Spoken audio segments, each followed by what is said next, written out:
You're welcome to the program. It's Good Afternoon, Ghana, and this afternoon we'll have other issues to discuss. Well, we'll go into matters bothering the country again going forward as a democratic country.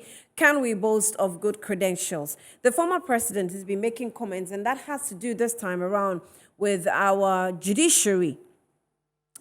Really, what exactly has the judiciary done, to elicit such comments from the former president? He's made comments on the fact that we will need a new, head of judiciary or the whole judiciary system to clean up the judiciary.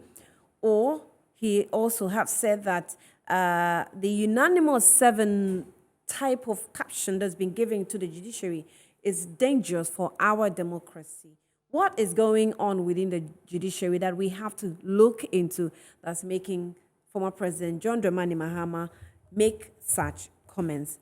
So, we have assembled lawyer Abraham Amaliba to help us understand what's going on, since he belongs to the NDC, may have, some knowledge about what President Mahama already know about. Justice Abdulai is also a legal practitioner.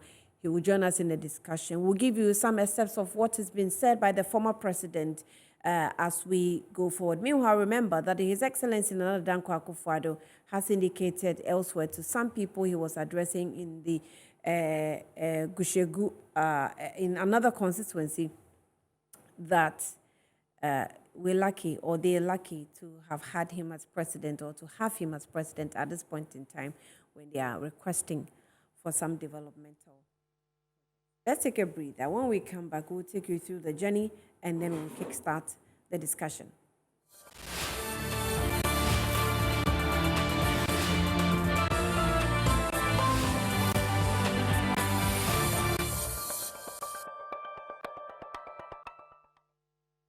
Alright, you're welcome back to Good Afternoon, Ghana. Now let's get into the issues where comments have been made about the judiciary, but let's take a bit of a trip down the lane about the judiciary. There's a story that's been put together by the production team. Let's have the story, have a bit of an idea of what is going on within the judiciary.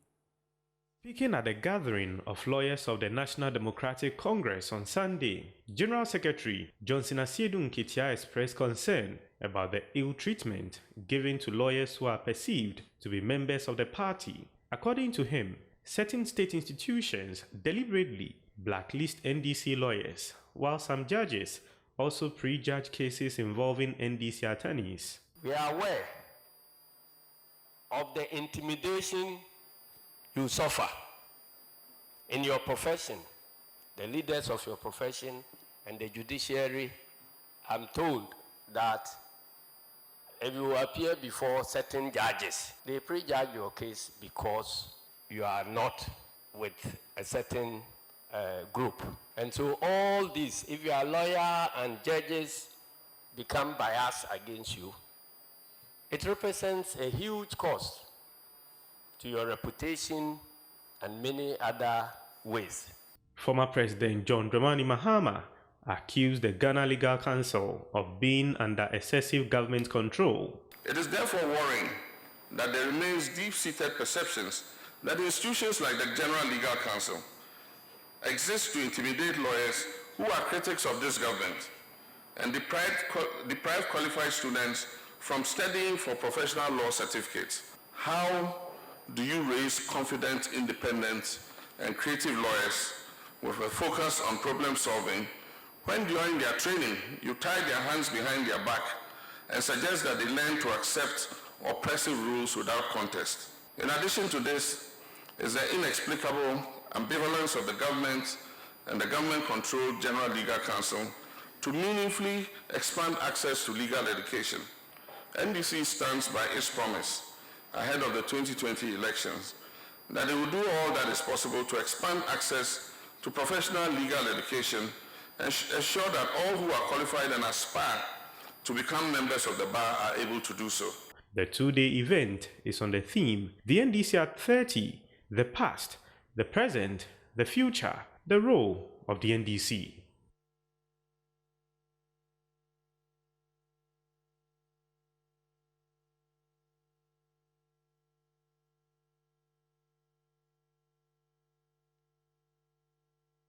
Yes, what happened? The statement has been made by the former president and also the general secretary, the current general secretary of the NDC, Johnson Asiedu Nketia. Let's go through the slides that the producers have also given us and get the. Okay, so these are slides on cases the public thinks smacks political interferences. Now, the first one we have, okay, so we have ruling. We conclude this judgment, okay, which case is this? We conclude this judgment by emphasizing that the petitioner did not demonstrate in any way how the alleged errors and unilateral corrections made by the first respondent affected by the validity of the declaration made by the chairperson of the first respondent on the 9th December 2020, as already stated in the judgment. So this definitely has to do with the elections. The petitioner has not produced any evidence to rebut the presumption created by the publication of CI 135, for which his action must fail. We have therefore no reason to order for a rerun as prayed by the petitioner in the relief F.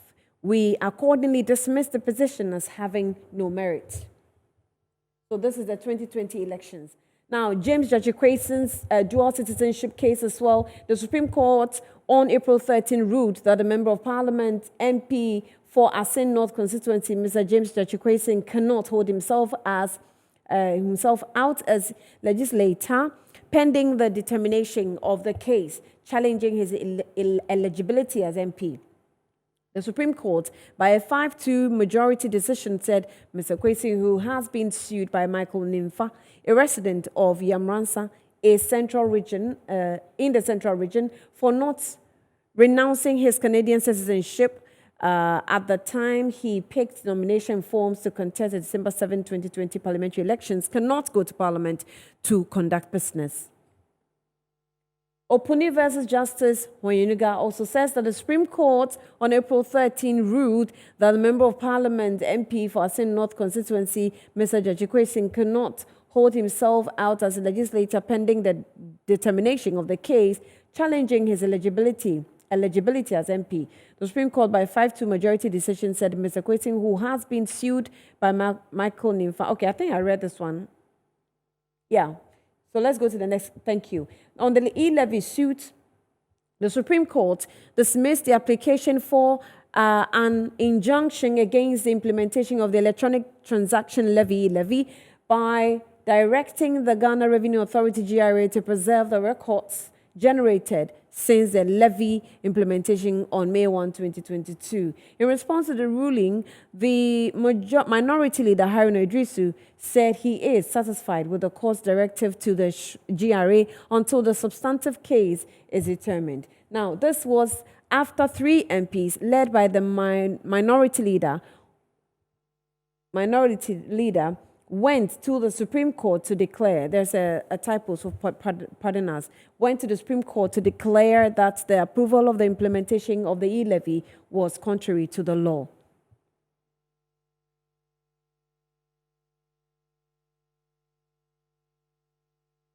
Right. So I think producers will just give us more when they're ready. These are some slides of some of the cases that we have. As far as the, rulings on various different cases in court, how they sounded. State of the judiciary system, judicial system also here says that former President John Dramani Mahama has said that the branded image of Ghana judiciary, especially the Supreme Court, has been badly damaged. Okay, states of the judicial system still, he says that in this view, the judiciary is lately subjected to public mockery because the people no longer feel they can get justice. All right, the next one. Okay. All right, so I think these are some main points that producers picked from the statement as we played, said by former President John Dramani Mahama, lawyer Abraham Amaliba, as a legal practitioner, private legal practitioner, but he also speaks on legal issues for the NDC. He's joined us via, is it via phone or via Zoom? Okay, So, Lawyer Abraham is from Lawyer. You're welcome so much. Thank you for your time. Good afternoon to you. Welcome to the program. Good afternoon to you and to your viewers. So, it's just a couple of statements and a picture, sort of a picture painted by former President John Dramani Mahama. Is this what we see by the biggest opposition? Is that the whole picture you also have as a party? And explain to us why. So the former president spoke at a gathering of NDC lawyers or lawyers who are of NDC persuasion. And at that gathering, he sought to draw attention to the fact that the image of the judiciary is sinking and that there's a need to salvage that image. You agree with me that no less a person than the Minister for National Security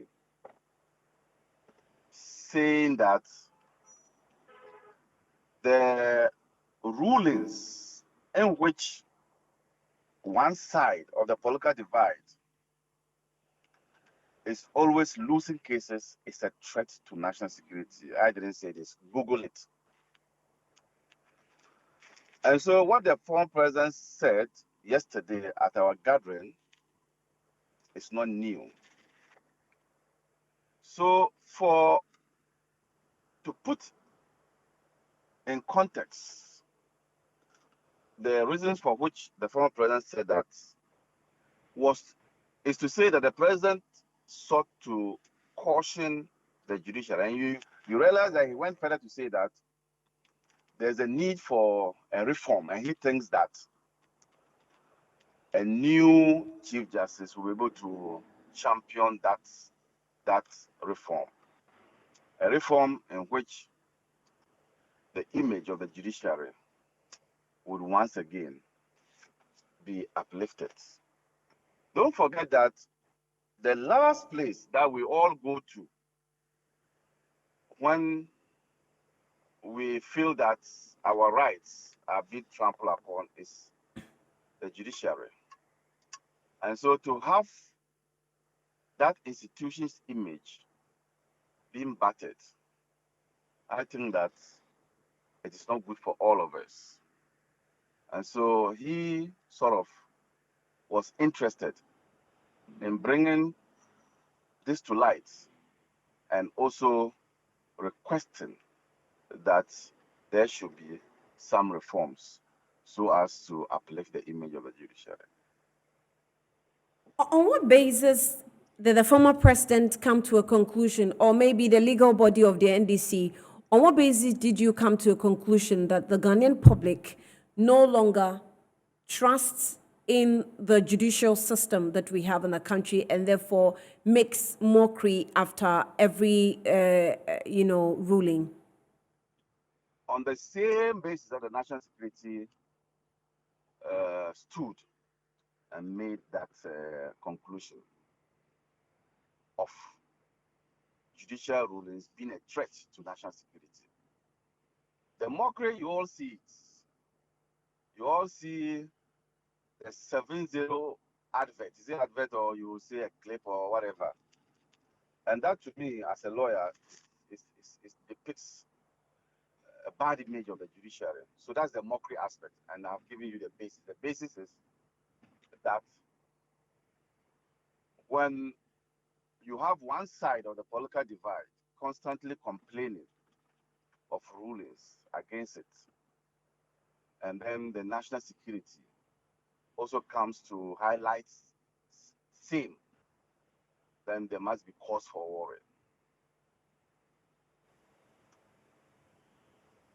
So the issue is we have one side of the political divide constantly complaining. Is it a legal complaint or just emotional complaints? So, for instance, let me give you two cases, similar but contrasting or different results. Or let me do it three. Amewu at Hohoy, Asin North, Asin South rather, and then Techima South. 2 are MPP, 1 is NDC. The Wenchi High Court came out a ruling when there was an injunction application that the people of Wenchi, for the time being, would require representation. I am therefore not minded to grant the application. In Techimas, in the Asin North, is that Asin South or Asin North? I keep Asin changing South, this. I think. Asin South. Don't we have people there who need representation?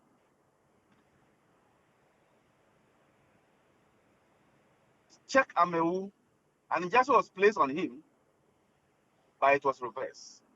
So when people look at these things, they get worried. So okay, so so correct. It's actually Asin North. So let's just make that Okay, Asin correction. North, yeah. Yes, it's Asin North. But it's a legal. Yeah, I'm saying that it's a legal, case. Giving you a legal backing to some of the claims being made by the opposition NDC. If you are a layperson, you begin to wonder, but why is it this court said that the NPP man can go back or should not be injuncted? And then this court, the same court, another court says that no, the NDC man should be. So those are the things which we must be careful about. So at what point do lawyers in NDC feel like the judicial system is victimizing them? At what point have they been victimized? And, what example can you cite for us? Well, there are instances where the General Legal Counsel has invited a number of NDC lawyers, and currently there's one before the General Legal Counsel, for comments made, for just contributing to political debates and contributing to programs such as this. And so, myself, I've been at the General Legal Counsel more than twice, or is it twice, or I don't know now. Dr. Bassett has been there. David Annan has been there.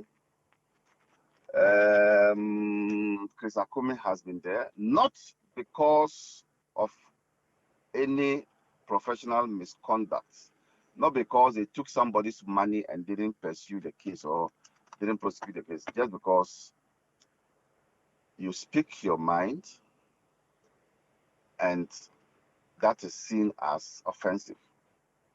Currently, Dr. Dominic Ayene is still before the General Legal Counsel. So put all this together, the net effect is what the General Secretary said, that they are aware as leaders of the party, the trials and tribulations we are going through as lawyers. So he was just telling us that we shouldn't think that the party has forgotten about us or the party is unaware of the trials we are going through in our professions. That's what the General Secretary is to say. Is that to say that the whole General Legal Council is against the biggest opposition, NDC? I've told you the number of people who have been invited to the General Legal Council, and then also currently we have a case of Dr. Dominic Ayene, and you are asking whether it's the whole General Legal Council. I don't know. I'm not talking about individuals, so I'm talking about the body. Yeah, but Dr. Dominic Ayene, with his comments that he made, the General Legal Council has made their point why they have invited him. So if you feel, and because you are even in the legal body, you have every right, to proceed to whichever level you want to proceed if you feel being hounded illegally, not so? So once again, so if I'm on a platform with an MPP lawyer, he speaks his mind. He's not invited. And I speak my mind and I'm invited. How do you want me to feel?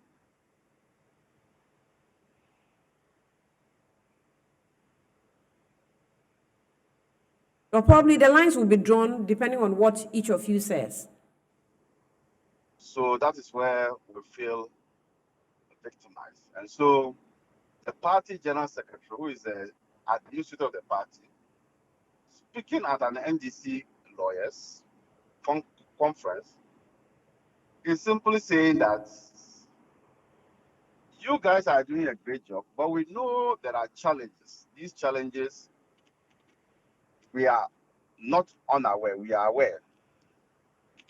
And so if the general secretary speaks that way to encourage us to do more for the party, why should that be an issue? Yes, but also, it's not just the general secretary encouraging the legal body of the NDC, but also the former president, advising, sort of, if you may, that if we do not appoint a new chief justice, we cannot restore what he terms the broken image, which some persons deem it an attack on the judiciary. His interest is in resolving the issue of the low image of the judiciary. His interest is how do we uplift that image. And he thinks that it is a new chief justice who can do it. Why do you falter him with that? That's his opinion. What step will the NDC be taking going forward, or legal steps you'll be taking going forward? Because when it comes to the Asin North matter, for example, we still have no representation for the people. All the other cases, when you go to Techiman South, I'm not too sure how to check the updates of that.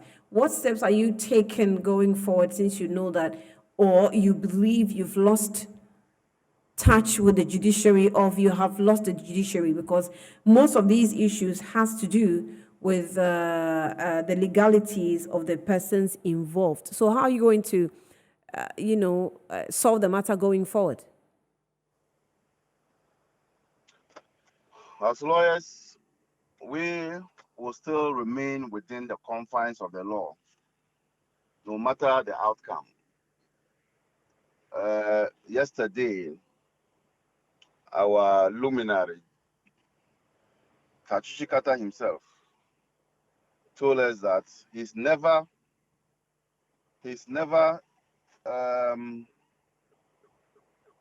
what shall I say, he's never worried if he goes before the judges and they turn him down 20, 50 times.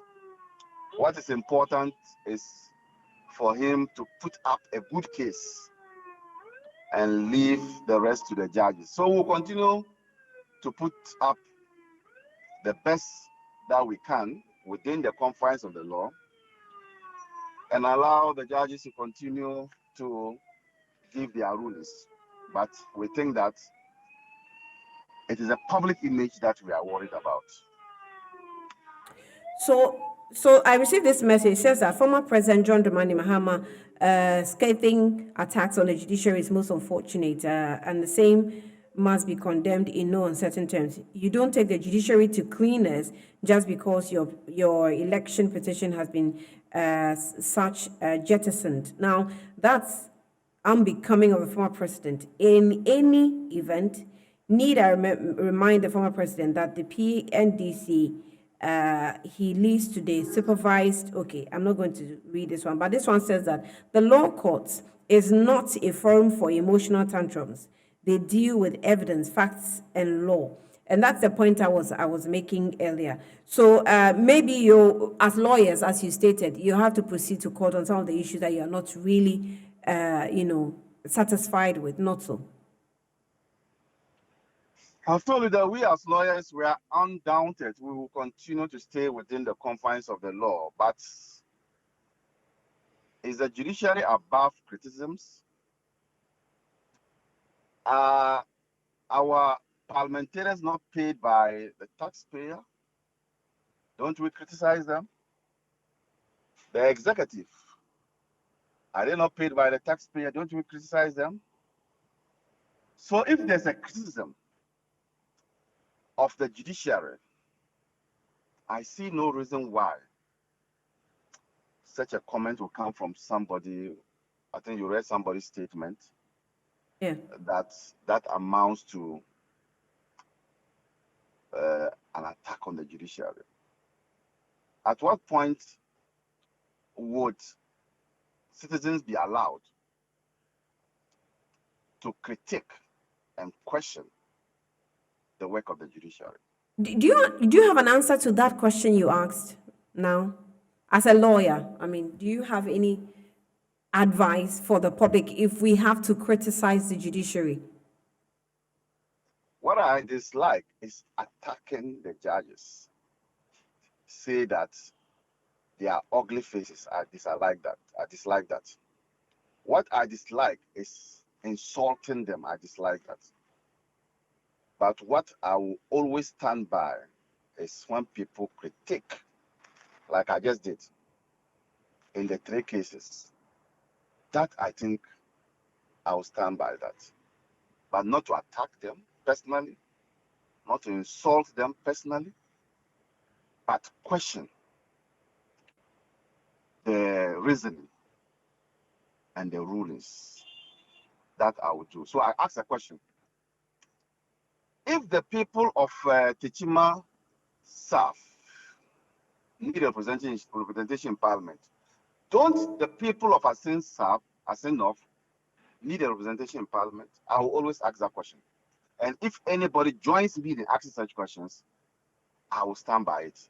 But I disagree if people think that they can attack personally the judges. I disagree with that.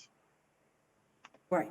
Lawyer Abraham Amaliba, thank you for your time. We'll leave it here. Thank you for speaking to us here on Good Afternoon, Ghana. So that's Abraham Amaliba, who is a private legal petitioner who is with the NDC and was at that conference over the weekend where former president spoke and the general secretary of the party also spoke, telling their minds on what they think of the judiciary today. We'll be speaking to another lawyer, Justice Abdulai, pretty shortly. But let's take a break. It's time for us to go for a breather. When we come back, we'll continue. All these.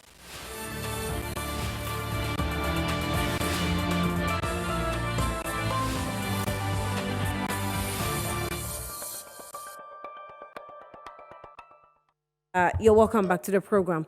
It's still Good Afternoon, Ghana. Justice Abdulai is a private legal practitioner. He's joined us via Zoom. Lawyer, thank you so much for your time. You're welcome to Good Afternoon, Ghana. Thank you so much. Okay, great. Thank you for being around, for having me. Okay, the feed from your end is a little poor, but I think we can manage. So I'm sure you. Sorry, can you hear me well? I can hear you, except that it's just echoing, but I think we'll manage. Right. Oh, sorry. I don't think that's coming from here, though. Okay, I can hear you. It's fine. It's clear. Have you listened to former President John Dramani Mahama in the full context of what he said, and what are your opening remarks on that first of all? What did you say? Can you repeat that? I'm asking. Yes.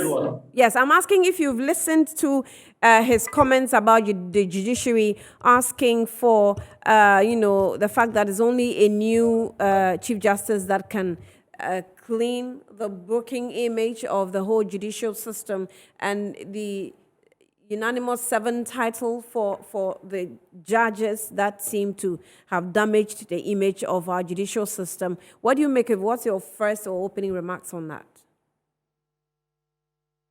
Well, I think the concerns raised by the former president are concerns that all of us would have to deeply think about. It's worrying enough that there is a wrong perception about the judicial system. Because it's a last hope for all of us. When all things go wrong, the judiciary is the only backbone that we all fall on for support. And so it is right when anyone says that the judiciary should inspire hope and confidence, because we do not have any other resource to to address our grievances. And so it is clearly appropriate if anyone encourages the judiciary to do some amount of introspection in order to be able to address the concerns of perceived wrongdoing, in order for it to be able to build a stronger and a better reputation for itself. I do not think that is a wrong call made by the former president, and I need support that. As to whether it takes a sitting Chief Justice or a new Chief Justice to embark on this image reformation and introspection, I think that one is an issue that I may not be competent enough to address, because really the Chief Justice is the head of the institution. I do not know of the preparedness level of a new Chief Justice or the existing Chief Justice to be able to embark on that needed reform that should be able to get us a better reputation. And so if this Chief Justice can do it, why not? I completely support it. If he cannot do it, and anyone can do it. And I understand from Grapevine that I think that is, I stand corrected. The sitting Chief Justice has barely a year or thereabouts to go on retirement. Now, if that is anything to go by, I do not think that there will be any difficulty getting a new Chief Justice to embark on the needed reform that is being touted by His Excellency the President.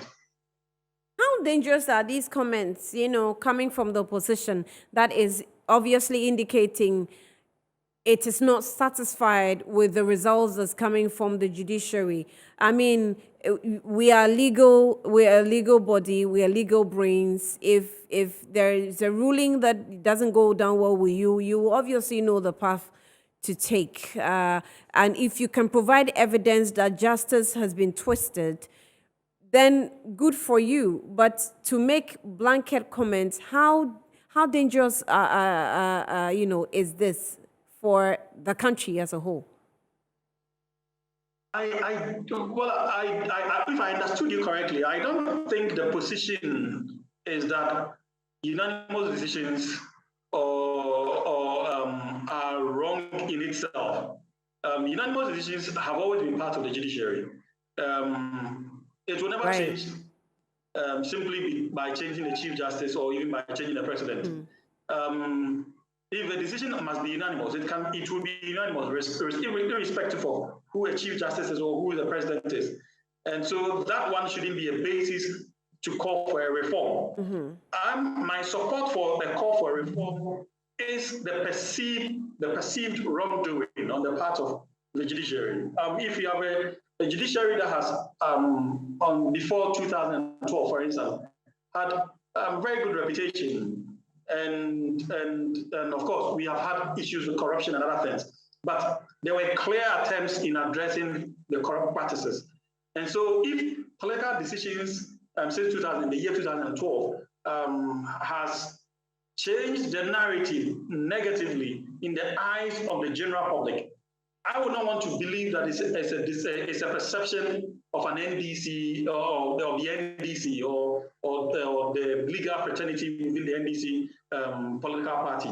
I would like to see it from the Ghanaian perspective, because it's the Ghanaian at the end of the day who stands to gain or lose, and not the political parties themselves as a whole. I mean, it's all of us as individuals who lose. But it cannot really. One cannot really detach the political inference from it, because it was made by a political leader, and especially from the biggest opposition party. So it will be difficult if you try to do that separation. However, how can we pick the actual Ghanaian sentiments as far as the performance of the judiciary is concerned? Clearly, that's difficult to do. And clearly, coming from the former president tells us that the perception has risen to the height where his attention has been drawn to. And so naturally, if he's expressing any grievances, it has to be looked at also from that angle. But I am the one making this comment, and I would like to see this from this angle that I believe would be more acceptable. Remember, every time we politicize issues, regardless of how germane the issue may be and how good the concerns might hold, the moment it takes a political twist, we lose the genuineness and indeed the quality of the discussion. Right. And so it's the basis for my take that we should look at it holistically. Can we embark on a reform that will be acceptable to all, irrespective of the person's political affiliation? If that can be done, I believe that should be the way to go, and not necessarily because the person belongs to party A or party B. That's how judicial system has. Are they accommodative of these advices and recommendations and criticisms that's coming from maybe the public? If you monitor social media, whenever there's a ruling, you can pick up a few, comments from the public and tell how they are interpreting the ruling. But is the judiciary giving us a posture as though they are accommodative of recommendations and criticisms that's coming in? I think so. I know reforms are difficult to be embarked on, reforms are difficult to be accepted, but I do believe that my interactions with members of the judiciary doesn't tell me that they are not susceptible to reform. They are amenable and they take some of these concerns. Indeed, sometimes they also think that those of us who have the advantage of having the cameras and mics in front of us do not help matters when issues of this nature crop up and we do not address them in the perspective that it needs to be addressed. And so sometimes individuals within the judiciary think that we are also part of the problem rather than being part of the solution. And so clearly telling you that they do listen to some of these commentary and they attempt to do what they can in their individual capacities to address them. And so, yes, I think these educations and indeed concerns should be addressed within the space that we have, and we should do it such that we get the best outcome out of it. The CJ, if the former president is talking, clearly I do not have any doubt that the CJ will listen to such discussions and then maybe make some attempts to do what he believes is right in making things better for all of us. Certainly, this is not coming from an individual like myself or any other person in the street. This is coming from a former president. I think the CJ will take it seriously, and indeed the judiciary as a whole will take that seriously and do what they can out of it. What if they don't? Because you have you have in the case where the general secretary of the party mentioned that, well, even NDC lawyers or lawyers that are said to be NDC feel victimized, by the bench or by the courts and all that. So what if they don't? Can this degenerate into something, or what are the dangers if they fail to heed and ensure a balance in the society as far as judiciary issues are concerned? But if nothing happens, I do not think anyone has the authority to be in office forever. And I do not think that, or even where people have authority to be in office forever, no one has the authority or right to live forever. Come what may, individuals will change, systems will evolve, and things will can only get better with changing times and indeed with new faces and new trends and new thoughts. Things will naturally change. And my prayer is that we do change for the better. When you say things will naturally change, how? I mean, the judiciary, things don't naturally change. You appoint, you remove, they retire. Things don't really naturally change. So if we have, about 3 more years to go in this administration, we still have court cases. I spoke with lawyer Amaliba earlier, where we are still dealing with the Techiman South, we're still dealing with Asin North, we're still dealing with Sal and all that. So what if they don't change? We have to wait until this government administration ends, and then if a new political party is voted into power before we start seeing changes. Is that what you're saying? Absolutely not. What I'm saying is that office occupants, public office is not any private individual's property. And I have just indicated that even the sitting CJ has about a year or little more to retire.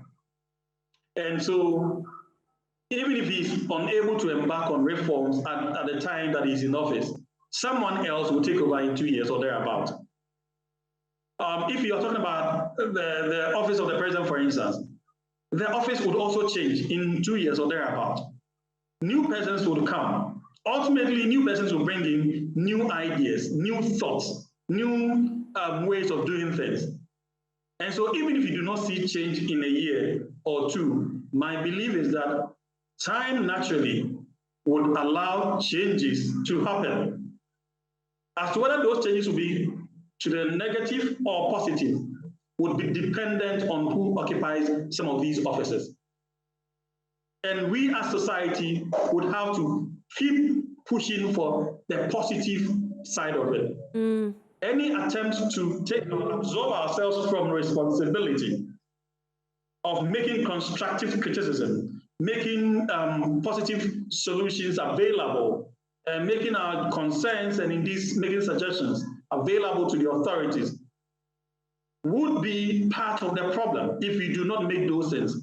But if we sit aloof, hoping and thinking that things will go our way, I do not think that will ever happen.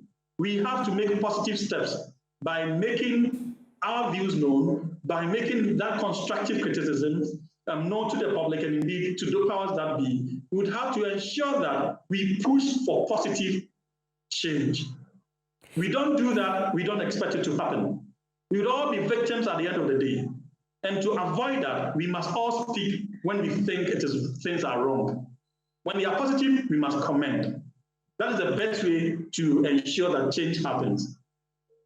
How about to the party? Maybe the public has its own, problems to do when it comes to the judiciary, but they are not really making any formal case. But the party that's representing also a part of the public has made a case, at least on a formal platform. But legally, how are they supposed to manage these issues they've raised? There are times that some issues may not be able to be resolved legally. Now, for instance, if you're asking for a reform because decisions are being made unanimously, that cannot be resolved by going through court processes. The only solution you may probably have of that is that maybe you may get an opportunity to have independent judicial decisions from the justices of the Supreme Court. But that in itself may not change a unanimous decision. If every judge sitting on a matter decides to give his opinion on a matter, and all of them go on one side, it will still be a unanimous decision, despite the fact that everybody gave his opinion. Yeah. And so you may not necessarily have this kind of change coming this way. But you may, and indeed, you cannot say simply because you belong to political party A, when a decision is coming, some of the members sitting on the panel, on the case, should give a decision that will favor you and others favor the other side. I don't think that is the call that the former president is making. I would doubt that that would be the call, because really, that is not how things go.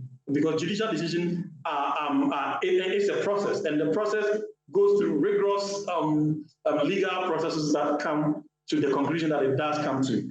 And so when it has to be the form that may not be good enough for a person, you may not necessarily achieve much simply by embarking on a judicial reform. But if you are talking about corruption, if you are talking about perception of wrongdoing, those ones, administrative decisions, can be put in place and affect the necessary changes with regards to that side of it. Yeah, well, I asked that question because of maybe some, you may say, administrative lapses that has led into judicial lapse, because you have a whole, about 4 communities that are not being represented now because it was an administrative lapse that went into judiciary, legal issues. We have 2 constituencies that the NDC seem to be very passionate about. They seem to have also a large followership. And so when they start making issues or cases like these, then you are careful with what you do as far as these legal matters are concerned, so that, because people's lives are involved.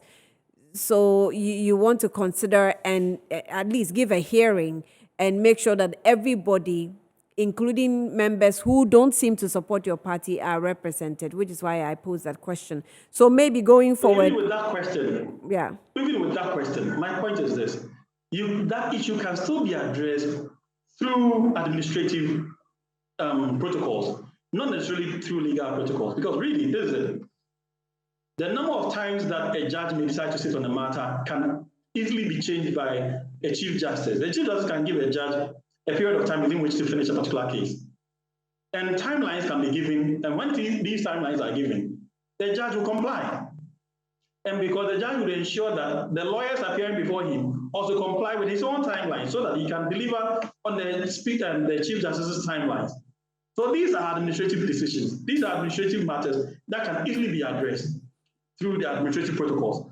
However, if you want to use the legal means to address the same issue, you probably may never have a solution. So that's why I'm saying that there are portions of the complaints that can be addressed through administrative protocols. There are others that may be amenable to judicial mechanisms in addressing them. But the kind of complaints that I hear from either from the general public or from the NDC are not entirely judicial in nature. Some of them are administrative in nature. Those that are judicial in nature, I think the NDC has better lawyers than myself who know how best to address them than Justice Abdulai. Justice Abdulai, on that note, we'll say thank you for your time. Thank you for spending some time with us on Good Afternoon Ghana.